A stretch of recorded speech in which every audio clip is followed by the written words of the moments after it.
What you'll want to do is lay your pieces out for your box. Figure out what you want to be the sides and which ones you want to be the front and the back, okay? The sides are going to have the fingers. So this piece and this piece are all going to be placed at the bottom of the jig standing up, while this piece and this piece are going to get the groove, so they're always going to lay flat across the jig running into the side pieces. What you want to do is you can use letters or numbers, but you want to go ahead and mark 1, 1, and keep away from the edge just a little bit so you don't erase your numbers when you route it. Then we're going to go 2, 2, 3, 3, 4, 4. That tells me that this joint is going to go together, this joint is going to go together, and then so on. Usually you build like a drawer box with the fingers on the sides because that gives it the most stability. If you choose to have them on the face for some sort of decorative box, you could do that too. Whichever pieces are supposed to lay down on this jig that are supposed to have the grooves are only going to go up here. And you wrote numbers on them so that you know that the number always goes against the stop. And the same number. I've got 3 here, so I put 3 here.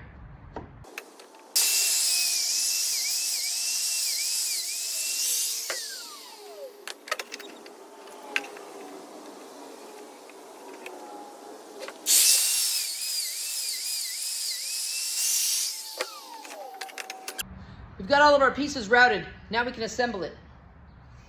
Just match up the numbers with each other.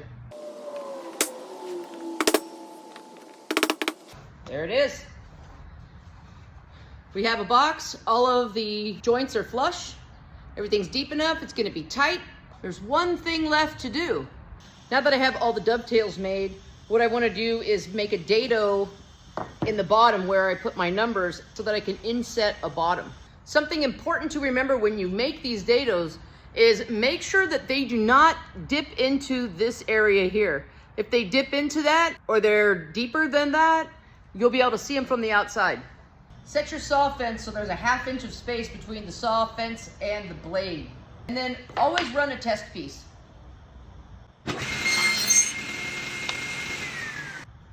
Looks good to me. Now I just make sure that I keep these with the face down, so the number down and also against the fence on all the pieces. So I usually set them up so that I don't have any mistakes. Depending on the thickness of what you're going to be using for the bottom, you can measure it or you can just compare, see how much more you need to cut. So looks like if I move it over, my fence over about a 1/16, that it might just fit. So again, I'm going to use my test piece to figure that out. There it is.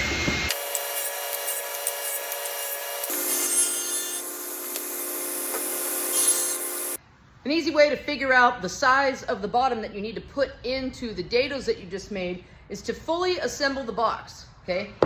You can measure the inside, add the depth of your dados, then drop about 1/8 of an inch. That way it has a little bit of movement in there and the box can contract and expand without anything preventing that. Make sure you fully sand the inside of the pieces first, because once you assemble it, you're not going to be able to. That also means that you will be sanding off the marks that you made so you can make them somewhere else, like on the dovetails, so that you know what joints go together.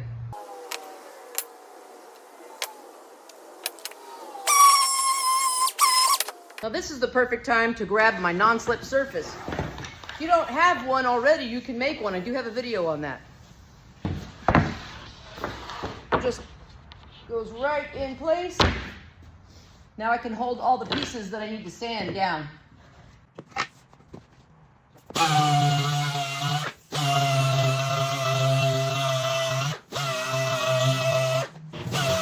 Always dry fit the box first, just to make sure everything's correct before you use glue. And there, the bottom is in. Nice tight fit everywhere. Now we can take it apart, put glue on it, put it back together, let it dry. A little dab of glue in the groove as well as on these fingers.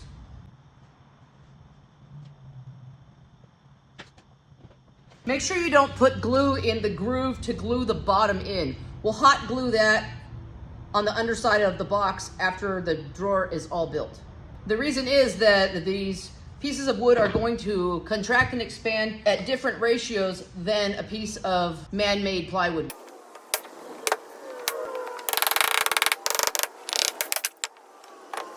All right, the box is all ready to go. Looks like everything's nice and tight fitting, so we can check it for square. Now this box looks like it's square right where it's at. So I'll go ahead and hot glue the bottom in and let the whole thing dry.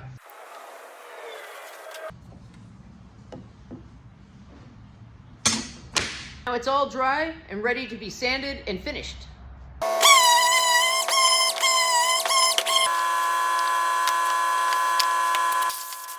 The stain that I'm going to be using is a Czar brand Blue Moon.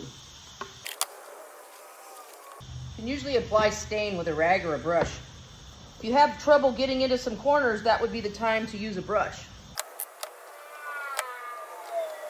I'm kind of just being sloppy with the stain because I'm trying to get the entire thing stained at once so that I can wipe it down and keep it consistent.